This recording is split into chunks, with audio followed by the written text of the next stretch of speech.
Yr adnod dwi wedi dewis ydy Ffesiad 3:18 a mae'n dweud dwi am i chi a phobl ddiw i gyd ddeall mor aruthrol fawr ydy cariad y Meseia.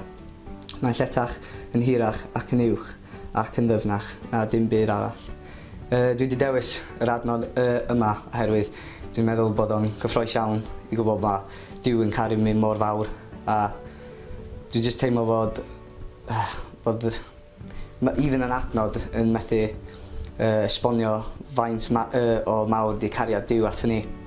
Ond dwi'n meddwl mae'n mor pwerus. Jyst pan dwi'n darllen o, dwi'n meddwl mae Duw yn caru fi fela. Mae Duw yn caru fi mor fawr. A mae'r adnod ei hun yn methu even esbonio yr peth.